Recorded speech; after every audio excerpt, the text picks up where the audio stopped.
Equiduct est un marché boursier réglementé européen destiné aux investisseurs privés. Equiduct permet de tirer parti de la nouvelle concurrence entre les bourses en garantissant aux investisseurs l'exécution de leurs ordres au meilleur prix, toutes plateformes confondues. Bonjour à tous, bienvenue pour le Duplex Bourse de ce jeudi 25 octobre 2012. On rejoint tout de suite Romain Daubry du service Info d'Experts de Bourse Direct. Bonjour Romain. Bonjour Roxane. Alors Romain, comme hier, l'indice parisien évolue aujourd'hui autour de l'équilibre. Les bons résultats trimestriels de certains titres comme Sanofi et Dassault Systèmes ont permis de soutenir le CAC. Quelle tendance sur l'indice parisien aujourd'hui ?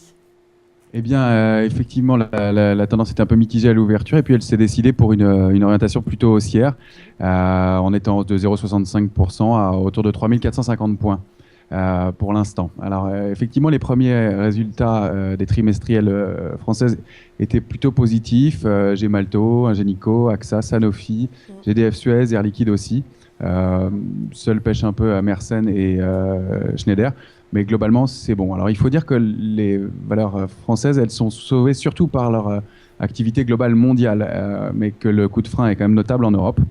Oui. Ceci dit, ces chiffres-là ont permis à l'euro de repasser au-dessus des 1,30, ce qui est plutôt bon signe. Mais il faut rappeler que le contexte global est un peu moyen, notamment de mauvais chiffres macroéconomiques. L'Allemagne pourrait passer en récession, la situation sur l'Espagne qui n'est pas claire toujours, et puis bien entendu la Grèce, avec le report éventuel de son objectif de réduction du déficit qui est reporté ou pas, on ne sait pas très bien.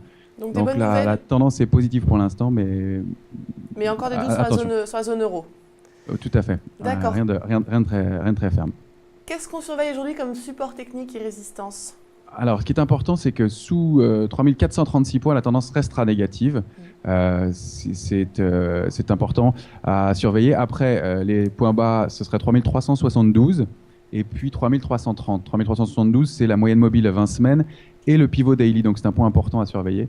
En revanche, si on réussissait à franchir 3456, on est en train de se battre autour pour l'instant, on pourrait aller voir 3470 qui reste important, et puis derrière, pourquoi pas atteindre 3506, voire 3520 dans un premier temps. D'accord.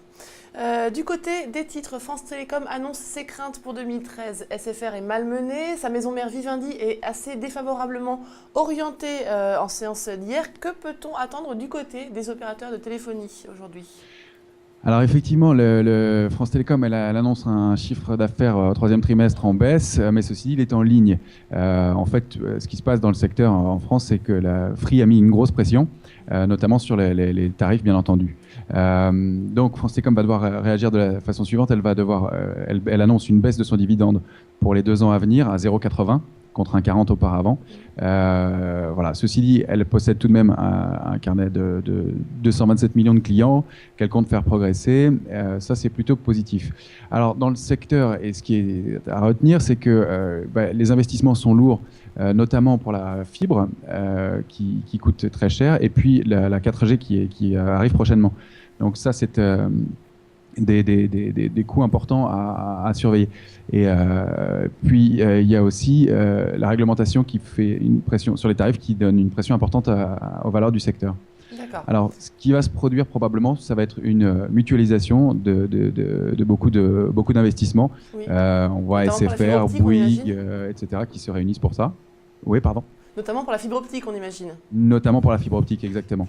Et puis, à surveiller l'agressivité des opérateurs des pays émergents qui se développent très fortement et qui lancent des OPA.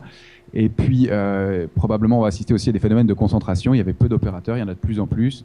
Et par exemple, on parlait de SFR et Numéricable, ce qui pourrait être intéressant d'ailleurs pour SFR. Donc, il y a pas mal de choses qui bougeront dans le secteur prochainement et des investissements lourds à fournir. À surveiller, très bien.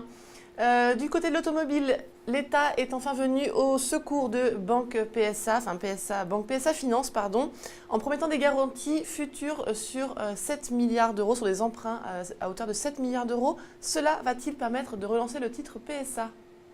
Eh bien, on l'espère, mais c'est vrai que 7 milliards d'euros de garantie pour une émission obligataire, plus 11 milliards de liquidités injectées par un pool bancaire. Donc ça, dans un premier temps, ça permet effectivement au titre de se maintenir. La contrepartie, c'est qu'il y a un administrateur indépendant qui devra siéger au conseil d'administration et qu'aucun dividende ni stock option ne seront versés pour Peugeot dans les 3 prochaines années. Donc le climat est un peu morose. Il faut savoir que la banque Peugeot, ça lui permet de financer d'une part ses concessionnaires, mais aussi les achats à crédit, ce qui représente un tiers des achats effectués sur les automobiles Peugeot. Donc c'est très important et c'est surtout sa principale source de bénéfices. Donc le fait que la note de cette banque ait été abaissée fait qu'elle va avoir du mal à se refinancer ou que ça va lui coûter très cher. Donc il y avait besoin de liquidité. C'est le cas. Après, avec des coûts de production importants, un mariage avec Opel qui n'est pas vraiment convaincant, un marché européen en baisse de 9% en 2012 et des rumeurs de sortie de la famille du groupe, on manque un peu de visibilité sur le titre et on voit même Barclays passer à 2 euros d'objectif sur le titre. D'accord. Donc Peugeot, une situation un peu indécise, toujours à surveiller. À surveiller. Oui, pardon, vous vouliez rajouter? Non, je disais même si ponctuellement ça donne un peu d'air au titre. Exactement. On traverse l'Atlantique du côté de Wall Street. Les bourses new-yorkaises ont clôturé en baisse hier. Elles sont plombées par de nombreuses valeurs technologiques. On peut citer Cisco et Broadcom notamment. Certaines valeurs tirent leur épingle du jeu. C'est notamment le cas de Facebook, étonnamment. Comment va se comporter la bourse new-yorkaise aujourd'hui entre ces deux courants?